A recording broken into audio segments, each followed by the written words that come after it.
Welcome to Lagniappe, a program about events, issues, and people. I'm Cory Crowe. I'm joined today by Stefan Nodarse of the Masur Museum. Stefan, thanks for being with us today on Lagniappe. Thanks for having me. Now, for the folks that don't know you, tell folks about your job at the Masur Museum. What is it that you do? I am the curator of collections and exhibitions at the Masur. I've been there since 2021, I believe. My job is to find artists, schedule artists to come in and exhibit within the main galleries as well as the river galleries. So that means ultimately you're the guy that decides what art gets shown? I pick the artist, and then I have committees and such that I have to go and present the artist to, and then the committee votes, and then typically everything passes. Everything's passed so far. Well, good job so far. How long have you been at the Masur Museum? 2 years. And it'll be 3 years in February or March, I believe. And you've got an exhibition that's been showing here recently, but it is called Blanket Songs by John Hitchcock. Yes. And you were telling me you know John and had a relation with John, a relationship in college with John. You guys knew each other from school, right? Well, I met him. He had an exhibition when I was in grad school at Indiana State University.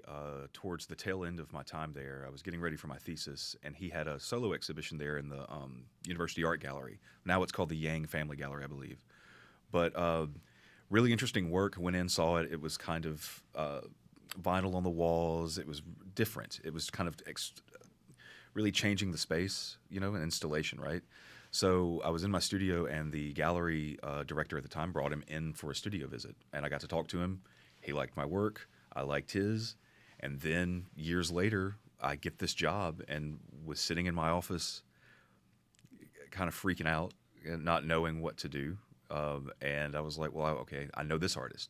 So I just started thinking of artists, and he was the first person I thought of, and contacted him, and he was gracious enough to say yes. So the art exhibit is entitled Blanket Songs, and I look in it, it features a lot of Native American aspects. Tell me what you take from the exhibition. I think it's fantastic. It's kind of an immersive experience, and it's also, John is the first indigenous artist that we've shown in a solo exhibition at the Masur, to our knowledge. And his work is very colorful. He's using kind of blending traditional styles and materials with more contemporary materials. Like a lot of the work that is displayed on the walls look like animal hides. Well, they're made from naga hide, which is a synthetic leather.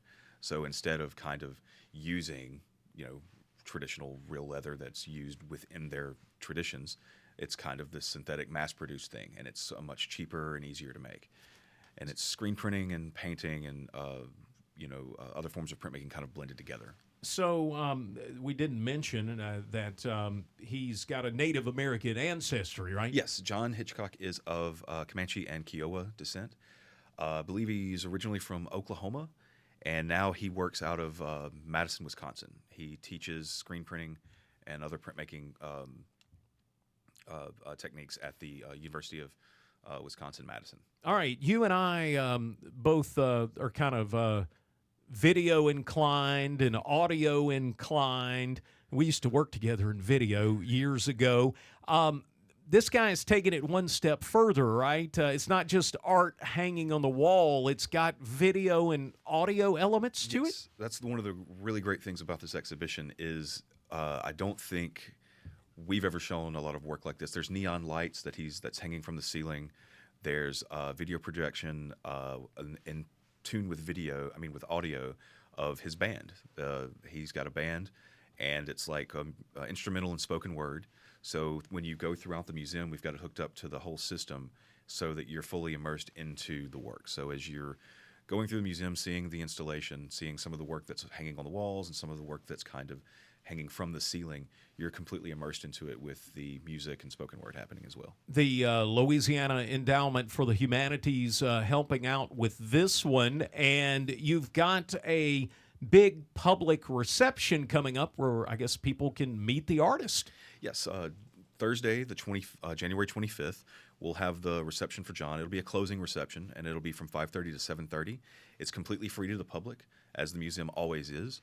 And John will be there, and he will be playing music himself there before the artist talk. So he's going to bring his instruments, guitar down, and he's going to do some spoken word and play.